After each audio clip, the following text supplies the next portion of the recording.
Ranjit fox recap स्वागत करता है आपका एक और कहानी के एक्सप्लेनेशन में। इस कहानी में हम देखेंगे एक साइंटिस्ट एक ऐसी दवाई बनाता है जिसको लेने के बाद गायब हो सकते थे, पर दवाई के बनाने के बाद उसकी नीयत खराब हो जाती है। अब वो क्या क्या करता है आगे हम कहानी में जानेंगे, तो चलिए शुरू करते हैं। कहानी की शुरुआत में हमें एक सेक्रेटरी को दिखाया जाता है जो कि एक लड़के केविन डोरमिकल के बारे में उसकी मम्मी को बता रहा था। वो बताता है कि केविन बहुत ही ब्रिलियंट लड़का है, पर उसका ध्यान लड़की की तरफ ज्यादा रहता है। अगर उसकी अच्छी से देखभाल हुई तो वो बहुत ही कामयाब इंसान बनेगा। अब डॉक्टर के जाने के बाद उसकी मम्मी कमरे में जाती है और देखती है कि वो टेलीस्कोप से पड़ोस की लड़की को कपड़े बदलते हुए देख रहा था। इस पे उसकी माँ बहुत चिल्लाती है। यह हमें पता चलता है कि केविन की माँ बहुत ही सख्त और क्रूर है। केविन बेचारा हमेशा सहमा रहता था। उसकी मम्मी पढ़ लिख के साइंटिस्ट बनने को बोलती है। फिर हमें 20 साल बाद का सीन दिखाया जाता है। अब केविन बड़ा होकर मॉलिक्यूलर साइंटिस्ट बन चुका था। वो एक ऐसे सीरम पे काम कर रहा था जिससे इंसानों को गायब कर सकते हैं। आज केविन अपना आविष्कार दुनिया को दिखाने वाला था। उसका आविष्कार देखने के लिए दुनिया के बड़े बड़े साइंटिस्ट आए थे। अब केविन को अपने आविष्कार पे इतना भरोसा था कि वो पहले उसको किसी जानवर पर टेस्ट नहीं करता बल्कि सीधे अपने पर टेस्ट करने जा रहा था। सारे साइंटिस्ट उसका आविष्कार देखने के लिए बहुत ही एक्साइटेड थे। अब जब केविन वो सीरम अपने अंदर डालता है तो उस पर कोई असर नहीं होता। ये देख बाकी के साइंटिस्ट उस पर हंसने लगते हैं। यहाँ केविन को उन पे बहुत ज्यादा गुस्सा आता है। वो उन पे वहीं पे हमला कर देता है और 4 साइंटिस्ट को मार डालता है। अब केविन पे 4 मर्डर का इंजाम था, पर उसको जेल भेजने के बजाय उसे पागल खाने भेज जाता है जहाँ पे क्रिमिनल को रखा जाता था। अब हमें 6 महीने बाद का सीन दिखाया जाता है। हम देखते हैं केविन उस पागल खाने से भाग निकला है। फिर हमें एक हाई स्कूल को दिखाया जाता है। यहाँ के प्रिंसिपल बताती है कि आज से तुम्हारा substitute physics teacher Kevin Smith है। यहाँ पे केविन ने नौकरी पाने के लिए अपना नाम बदल लिया था। अब इस क्लास के बच्चे बहुत ही बदतमीज थे। वो केविन को सीरियसली नहीं ले रहे थे। फिर केविन ऑडिटोरियम में जाता है लड़कियों को चीयरलीडर की प्रैक्टिस करते हुए देखने के लिए। फिर हमें चैट और बिन्नी नाम के बॉयफ्रेंड गर्लफ्रेंड को देखते हैं। चैट यही जिम पे बिन्नी के साथ इंटीमेट होना चाहता था, पर बिन्नी उसको बोलती है कि अपनी आग को स्कूल खत्म होने तक शांत रखो क्योंकि हमें यहाँ पे कोई भी देख सकता है। तभी चैट टॉपिक चेंज करते हुए केविन के बारे में बात करने लगता है। वो बोलता है कि उनका फिजिक्स टीचर पागल है, हमें उसके साथ कभी प्रैंक करना चाहिए। अब ये सभी बातें केविन भी सुन रहा था। इसके बाद बिन्नी बाकी लड़कियों के पास नहाने चली जाती है। केविन भी उन लड़कियों को एक जाली से नहाते हुए देखने लगता है। तभी वहाँ पे प्रिंसिपल आ जाती है। केविन उसको कोई बहाना बना देता है। प्रिंसिपल बताती है कि एक लड़की पढ़ने में कमजोर है, उसके पेरेंट्स होम ट्यूशन के लिए पूछ रहे थे तो मैंने तुम्हें रिकमेंड कर दिया। ये लो लड़की का एड्रेस और शाम को उसके घर चले जाना। केविन अपने घर जाता है जहाँ वो अभी भी गायब होने वाली सीरम पे काम कर रहा था। तभी केविन को सीरम में होने वाली गलती पकड़ लेता है और उसका सीरम कंप्लीट हो जाता है। वो सबसे पहले वो सीरम एक खरगोश को देता है। सीरम लेते ही वो खरगोश गायब हो जाता है और 10 मिनट बाद वापस आ जाता है। ये देख केविन के खुशी का ठिकाने नहीं रहता। केविन वो सीरम खुद को लेता है और लेते ही वो भी गायब हो जाता है, पर जल्दी ही उसके सर में दर्द शुरू होने लगता है और जिसके कारण वो सो जाता है। केविन को सपना आता है कि वो अपने स्कूल की लड़कियों के साथ है और वो लड़कियां बिना कपड़ों के उसे अपने पास बुला रही है। जब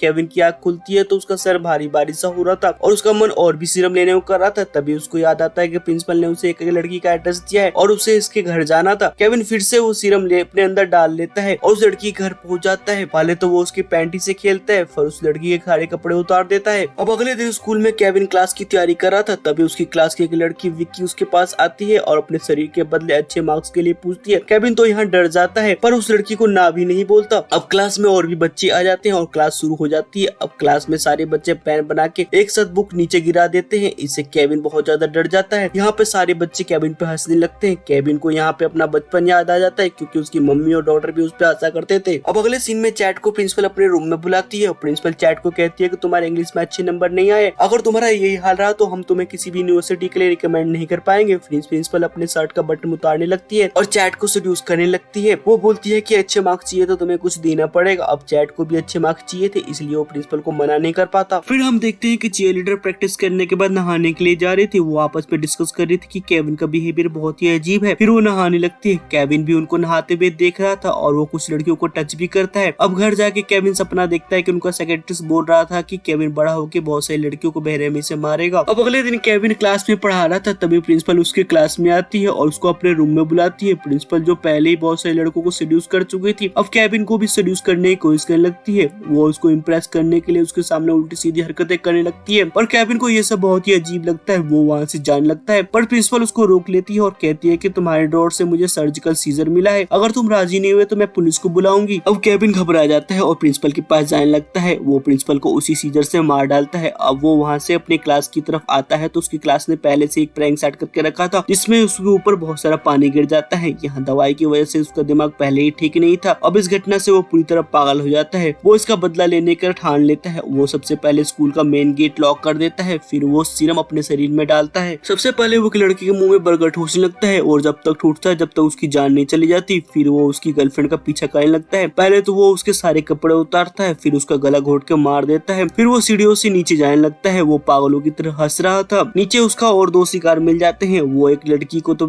फिश टैंक में डुबा के मार देता है और दूसरे का गला घोट देता है। तभी उसको शावर रूम में विक्की मिल जाती है। वो एक रेडियो पानी में फेंकता है जिससे विक्की को करंट लगता है और वो मारी जाती है। विक्की का बॉयफ्रेंड शावर रूम के बाहर उसका इंतजार कर रहा था, पर उसकी गर्लफ्रेंड बहुत देर तक बाहर नहीं आती। तो वो उस शावर रूम में जाके देखता है, पर लॉकर में उसकी गर्लफ्रेंड की लाश मिलती है। तभी केविन उस पर हमला कर देता है। यहाँ केविन अभी भी गायब था। वो बेचारा केविन से बचने के लिए भागता हुआ छत पे पहुंच जाता है, पर केविन उसका पीछा ही नहीं छोड़ रहा था। केविन उसको छत से धक्का मार देता है। इसी के साथ वो भी मारा जाता है। अब हम देखते हैं कि बिन्नी और चैट इंटीमेट होने के लिए प्रिंसिपल रूम में जाते हैं। उन्हें नहीं पता था कि प्रिंसिपल की लाश उनसे कुछ ही दूरी पे रखी हुई है। अब इंटीमेट होने के बाद वो दोनों कपल गर्ल्स लॉकर रूम में जाते हैं। यहाँ बिन्नी को जाने से पहले नहाना था। उधर दूसरी तरफ स्कूल का प्यून जो बहरा था प्रिंसिपल रूम में सफाई के लिए जाता है। जब वो प्रिंसिपल की डेड बॉडी देखता है तो वो चिल्लाता हुआ रूम से बाहर आता है। उधर बिन्नी को भी लॉकर रूम में डेड बॉडी मिलती है। चैट फट से इन सब का इंजाम उस प्यून पे डाल देता है। चैट प्यून को मारने लगता है क्योंकि उसको लग रहा था कि उसके दोस्तों को प्यून नहीं मारा है, पर तभी केविन बीच में आ जाता है। यहाँ पे केविन और चैट में लड़ाई होने लगती है। चैट केविन पे भारी पड़ रहा था और तो और अब केविन दिखाई देने लगा था, पर केविन किसी तरह से चैट को मार के बेहोश कर देता है। फिर वो बिन्नी के सर पे कूद जाता है और उसका सर फोड़ देता है। केविन को लग रहा था कि चैट भी मारा गया है, इसलिए वो अपने घर वापस आ जाता है। पर थोड़ी देर में चैट उसके घर पहुंच जाता है और उसको मारने के लिए राइफल उठा लेता है। तभी केविन वो सीरम अपने शरीर में फिर से डाल लेता है और वो चैट से राइफल छीनने में कामयाब हो जाता है। अब केविन चैट पे भारी पड़ रहा था, तभी चैट को वो सीरम मिल जाता है। वो भी अपने शरीर में सीरम डाल लेता है और दोनों ही गायब हो गए थे और दोनों लड़ना फिर से शुरू कर देते हैं। तभी वहाँ पे पुलिस आ जाती है, पर वो दोनों गायब थे। केविन चैट के सर में गोली मार देता है। अब पुलिस को तो केविन दिखाई नहीं दे रहा था, तो पुलिस को लग रहा था कि केविन ने खुद को ही गोली मार के खुदकुशी कर ली है। अब न्यूज में बताया जाता है कि एक पागल साइंटिस्ट ने सबको मार के खुदकुशी कर ली है, पर तभी रिपोर्टर का टीवी शो में ही अपने आप ही कपड़ा उतर जाता है। मतलब दुनिया को पता चल जाता है केविन अभी भी जिंदा है। इसी सीन के साथ ये मूवी खत्म हो जाती है। आप लोगों को कहानी कैसी लगी जरूर बताएं। अगर हम हमारी और भी वीडियो की एक्सप्लेनेशन देखना चाहते हैं तो वीडियो के आ रहे वीडियो के लिंक पे क्लिक करें। मिलते हैं आपसे अगली वीडियो में, जब तक के लिए जय हिंद।